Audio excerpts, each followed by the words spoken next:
Hello student, कैसे हैं आप सभी लोग। स्वागत है आप सभी का हमारे यूट्यूब चैनल प्रॉपर परीक्षा पर।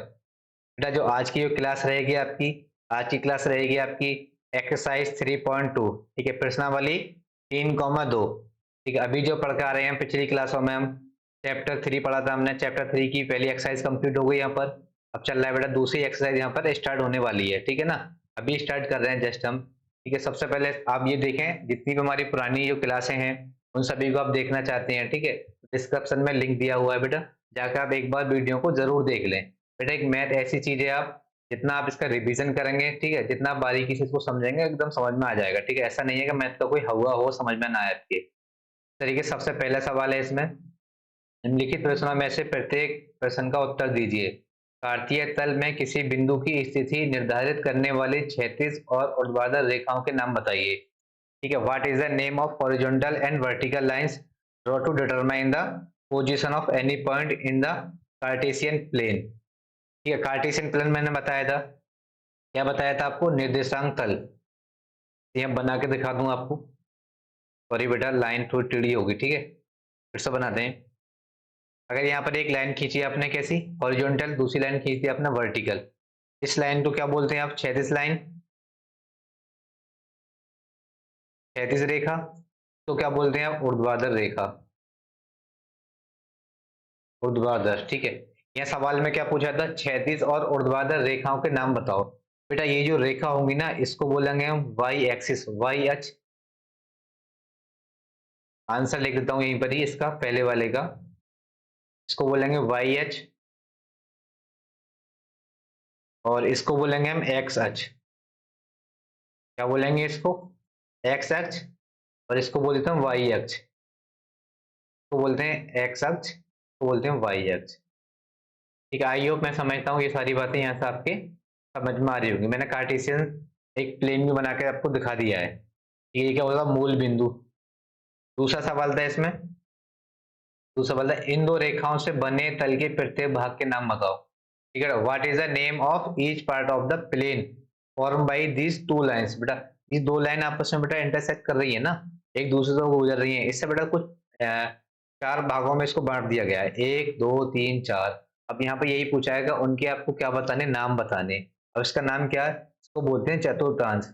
अक्षों द्वारा तल के चार भागों को, चार भागों में बांटे गए भागों को।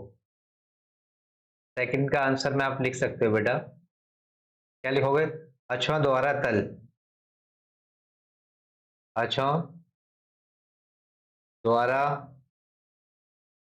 तल के चार भागों में, भागों में बांटे गए, क्या बेटा, भागों में बांटे गए भागों के नाम, भागों के नाम क्या नाम होंगे बेटा बताओ।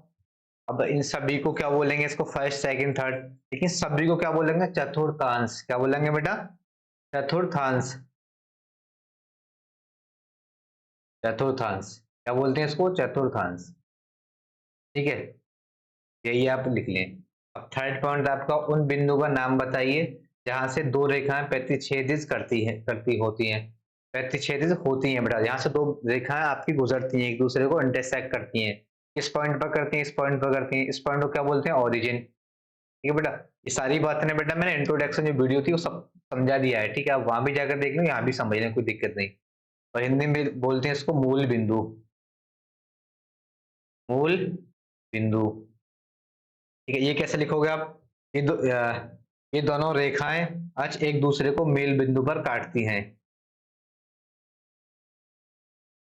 ये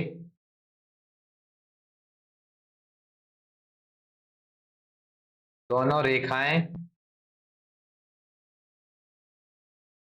बेटा ये दोनों रेखाएं क्या करेंगी बेटा, ये दोनों रेखाएं अक्ष एक दूसरे को मेल बिंदु पर काट, ये दोनों रेखाओं के अक्ष मूल बिंदु को क्या करते हैं बेटा, एक दूसरे को मूल बिंदु पर काटते हैं। अक्ष एक दूसरे को मूल बिंदु पर काटते हैं।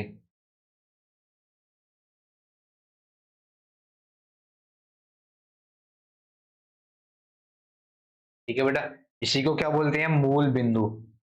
आप ऐसा समझे बेटा, थोड़ा राइटिंग ना देखें, राइटिंग बन जाएगा टेढ़ा मेढ़ा लिख रहा है, ठीक है बेटा। लेकिन मैं मुंह से भी बोल रहा हूँ, ऐसा तो नहीं है कि आप बस लिखा हुआ देख रहे हैं, मैं मुंह से ही बोल रहा हूँ, आप समझने की कोशिश करें बेटे एक एक चीज, ठीक है ना। क्या बताया मैंने यहाँ पर बेटा, यहाँ पर दो रेखाएं मैंने कार्टेशियन सिस्टम आपको प्लेन बना के दिखा दिया। यहाँ पर दो रेखाएं आपस में इंटरसेक्ट कर रही हैं, उसी बिंदु को बेटा क्या बोलते हैं, मूल बिंदु कहते हैं। यहाँ पे लिखने की कोशिश करिए मैंने, ये दोनों रेखाएं के अक्ष, मतलब दोनों रेखाओं के जो बेटा अक्ष है ना, वो एक दूसरे को मूल बिंदु पर काटते हैं, उसी को हम क्या बोलते हैं, मूल बिंदु। ठीक है, आइए तीनों पॉइंट थे, तीनों पॉइंट मैंने यहाँ लिख दिए। अब चलते हैं सवाल नंबर 2 की तरफ बढ़ते हैं हम। ठीक है, आइए सवाल नंबर 2 क्या कहता है बेटा, सवाल नंबर 2 है, आकृति देखें सवाल नंबर 2 की, 3.14 देखकर निम्नलिखित को दर्शाइए। ठीक है, ठीक है बेटा, फिगर क्या है, ये दिया हुआ, ठीक है ना। इसको देखकर जितने भी पॉइंट है ना, सभी को हमको दर्शाना है। ठीक है, सबसे पहला है बी के निर्देशांक, मतलब बी के आप निर्देशांक बताओगे, कोऑर्डिनेट बताओगे, ठीक है ना, सवाल नंबर 1। ठीक है, फिगर ये दिया हुआ है। अब बी के निर्देशांक देखो, बी ढूंढना है पर कहाँ पर बेटा, देखो बी यहाँ कहीं है, यहाँ कहीं है बी, यहाँ है डी, बी बेटा यहाँ पर है देखो। जब बी के आप निर्देशांक बताओगे, मैंने क्या बताया था, सबसे पहले लिखते हैं हम एक्स कॉमा वाई। सबसे पहली वैल्यू जो लिखेंगे एक्स की लिखेंगे। एक्स की वैल्यू सबसे पहले कितनी है बेटा, -5, और फिर कितनी है, वाई की कितनी है, +2। यहाँ होगा बिंदु जो हो जाएंगे आपके, कितने कहलाएंगे बेटा, बी के जो निर्देशांक कहलाएंगे, बी के जो कोऑर्डिनेट होंगे, निर्देशांक -5, -5, 2। इसी तरह सवाल नंबर 2 है बेटा, सी के क्या बताने थे आपको, निर्देशांक बताने थे। अब सी बिंदु देखो बेटा, सी बिंदु कहां पर है, ढूंढो इसमें सी कहां पर है बेटा, सी यहाँ पर है। अब जो सी के जब आप निर्देशांक बताओगे, मैंने क्या बस सबसे पहले जो वैल्यू लिखते हो आप किसकी लिखोगे बेटा, एक्स की वैल्यू लिखते हैं हम। एक्स की वैल्यू क्या है, 5 है बेटा देखो। फिर लिखते हैं वाई की, वाई की क्या, -5। अब देखो सी के निर्देशांक, सी के निर्देशांक कितने हो जाएंगे, -5, ठीक है, समझ में आ गया होगा ना, 5, 5 कैसे लिखा मैंने। इस तरीके से सवाल नंबर 3 है, निर्देशांक -3, -5 द्वारा पहचाना गया बिंदु। ठीक, अब देखो इसमें, अब आपको क्या करना है, बिंदु पहचानना है। ठीक है, निर्देशांक आपको दिए हुए हैं, लेकिन बिंदु पहचानना है आपको। देखो सबसे पहला -3, अब -3 ढूंढना बेटा, यहाँ पर कहाँ है, -3 यहाँ पर है। अब देखिए -5, -5 कहाँ मिलेगा, नीचे मिलेगा। अब देखो इन दोनों को जो बिंदु जो इंटरसेक्ट करेगा, कहाँ पर करेगा, यहाँ करेगा, इस पे करेगा, बिंदु ई पर करेगा। क्या फाइंड आउट कर लिया बेटा हमने, बिंदु ई को दर्शाएंगे, -3, -5 बिंदु ई को दर्शाते हैं, बिंदु ई को दर्शाते हैं। ठीक है बेटा, दोनों क्या करेंगे, ये वाले निर्देशांक बिंदु ई को दर्शाएंगे इस वाले को। ठीक, ठीक है, बाद में बढ़ते हैं सवाल नंबर 4 की तरफ। ठीक है, सवाल नंबर 4 क्या था, सवाल नंबर 4, निर्देशांक 2, -4 द्वारा पहचाना गया बिंदु। अब वही बेटा, ये बिंदु पहचान के बता दो, 2, -4 का बिंदु पहचान के बताओ। दो देखो पॉजिटिव 2 कहां पर है बेटा, यहाँ है ना पॉजिटिव 2। अब इसके बाद में -4, -4 नीचे मिलेगा, -4 यहाँ पर है।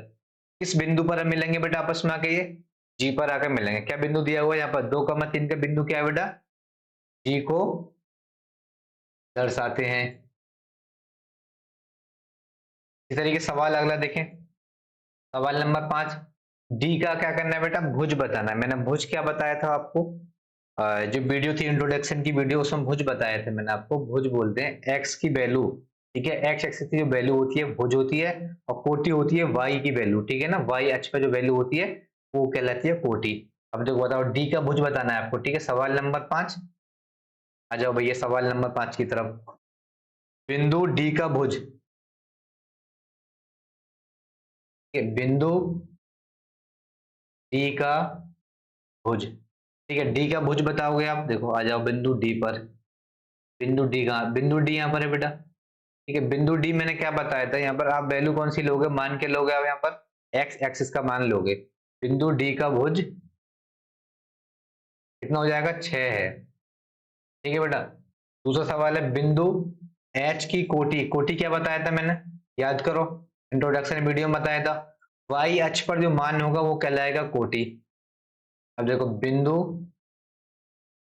एच का, एच की कोटि बताओ, एच की कोटि कितनी होगी बेटा? एच की कोटि कितनी होगी? सबसे पहले आप एच ढूंढ लो यहाँ पर। एच क्या है बाबू? एच यहाँ पर है। ठीक है, अब एच यहाँ पर है लेकिन एक्स एक्स की वैल्यू तो नहीं लेंगे हम, वाई की लेंगे। तो कितनी होगी? हम -3, -3 है। ठीक है, सवाल नंबर 7, बिंदु एल के निर्देशांक। देखो सवाल नंबर 7 क्या है बेटा? बिंदु बिंदु एल के निर्देशांक, एल के निर्देशांक बताओ कौन कौन से होंगे? निर्देशांक बिंदु एल, दो एल बिंदु ढूंढ लो बेटा। एल बिंदु कहाँ यहाँ पर है? तो मैंने क्या बताया था, सबसे पहले जो मान लिखते हैं हम 0 लिखते हैं, ठीक है ना। अब यहाँ लिख दिया 0,5। अब देखो 0 क्यों लिख दिया बेटा मैंने? क्योंकि एल कहाँ पर बना हुआ आपका? वाई एक्सिस पर। ठीक है, अब यहाँ पर एक्स एक्सिस तो 0 हो जाएगी। अब एक्सिस से 0 हो जाएगी तो 0,y, 0,y का मतलब होगा 0,5। सवाल नंबर 8 के आपका बिंदु एम के निर्देशांक। ठीक है, बिंदु एम के निर्देशांक बेटा सेम मैंने लिख दिया, मतलब सेम बिंदु एम के निर्देशांक कितने हो जाएंगे? अब एम ढूंढ लो यहाँ पर। एम कहाँ पर है? ये देखो M M M M M इधर भी नहीं है बेटा। एम किधर गया? C D P H E. ठीक है, कितना हो जाएगा बेटा? बिंदु एम के निर्देशांक। ठीक है, बिंदु एम के निर्देशांक बताओ बाबू। बिंदु एम के निर्देशांक। अब लेकिन एम तो बेटा मुझे लग रहा है इसमें है ही नहीं कहीं। एच है इसमें, सारी चीज है। ठीक है, लेकिन बिंदु एम के निर्देशांक, एम सी ई एम कहाँ है बेटा इसमें? एम कहीं से मिसप्रिंट तो नहीं होगा इसमें से? एच, ये रहा बेटा एम, सॉरी देर से मिला, थोड़ा सा चश्मा नहीं था। अब यहाँ सुना। ठीक है बेटा, बिंदु एम, एम की निर्देशांक कैसे लिखोगे बेटा? सबसे पहले क्या बताया था? मान लिखते हैं, किसका मान लिखते हैं हम? एक्स का। एक्स का मान लिख दो यहाँ पर 3,0। तो क्योंकि एक्स एक्सिस पे बना हुआ है ना एम बेटा, देखो यहाँ पर बना हुआ है। ऐसा नहीं है किसी यहीं पर इंटरसेक्ट कर रहा हो एक दूसरे को। आपको ना जो कार्टेशियन सिस्टम है आपका बेटा, निर्देशांक जो प्लान है, ठीक है ना, निर्देशांक जो तल बना हुआ है ये वाला आपका, आपको पूरी जो चैप्टर था इसी पे बेस्ड था आपका। और मैंने पूरा चैप्टर आपको एकदम अच्छे तरीके से समझाया, आपको कराया यहाँ पर। ठीक है, और जो इंट्रोडक्शन की जो वीडियो बेटा खास करके उसको एक बार जरूर देख लें। ठीक है, वहां मैंने सब बताया था, निर्देशांक कहाँ होते हैं बेटा, कोटि क्या होती है, ठीक है ना, भुज क्या होती है, सारी बातें वहां बताई थी मैंने। ठीक है, इनके साथ क्या होती है बेटा, ये एक्सरसाइज होती है बस समाप्त, और बेटा चैप्टर भी यहाँ पर हो जाता है समाप्त। ठीक है ना, आपका चैप्टर भी खत्म हो जाता है और एक्सरसाइज भी पूरी हो जाती है। ठीक है, इसके बाद में बेटा हम अगली जो वीडियो आएगी की जो क्लास होगी वो होगी चैप्टर नंबर 4। ठीक है, चैप्टर नंबर 4 होगी बेटा लीनियर इक्वेशन इन 2 वेरिएबल। ठीक है, थोड़ा सा बेटा पढ़ के आए उसके बारे में आप। अगर पढ़ के आएंगे तो बेहतर होगा, थोड़ा सा आपको क्या होगा, अच्छा समझ में आ जाएगा। ठीक है ना, दो चरों वाले रैखिक समीकरण, लीनियर इक्वेशन एंड 2 वेरिएबल होगा। ठीक है, तब तक के लिए बेटा आप एकदम तल्लीनता के साथ में वीडियो देखें, सुकून के साथ वीडियो देखें। अगर मैथ में कोई भी आपको कैसी भी कहीं भी कोई दिक्कत आ रही हो बेटा, एक नहीं बेटा बार बार आप कमेंट करके पूछ लें बेटा। कोई दिक्कत नहीं है बेटा, हमको ये बताने में कोई दिक्कत नहीं है, तो आपको पूछने में क्या दिक्कत आ रही है बताओ? हम तो बताने के लिए बैठे हैं ना, इसीलिए पढ़ा रहे हैं बेटा, आपके समझ में आए। अगर आपके समझ में नहीं आएगा तो हमारा पढ़ाना फिर बेकार है। ठीक है, तो आपको जहां भी समझ में ना आए वहीं बेटा आप छोटा सा एक कमेंट कर दें, सर ये समझ में नहीं आया हमारे। ठीक है, तुरंत आपको उस चीज का रिप्लाई मिलेगा। ठीक है बाबू, तब तक के लिए अगला चैप्टर आप थोड़ा सा पढ़ के आए। ठीक है ना, उसकी वीडियो हम बनाएंगे। अगली जो क्लास आएगी मैंने बता दिया आपकी कौन सी आएगी, चैप्टर 4। ठीक है, तब तक के लिए बेटा अगर किसी ने हमारे चैनल को अगर सब्सक्राइब ना करा हो, चैनल को सब्सक्राइब करें, और वीडियो को हो सकता है तो बेटा शेयर करें अपने फ्रेंडों के साथ। ठीक है ना, जितने भी आपके दोस्त हों क्लास 9 के, उन सभी के साथ वीडियो को शेयर करें। तब तक के लिए बेटा जुड़े रहिए हमारे चैनल के साथ, तो मस्त रहें एकदम, खाए पिए। ठीक है, तब तक के लिए सभी लोगों के लिए धन्यवाद।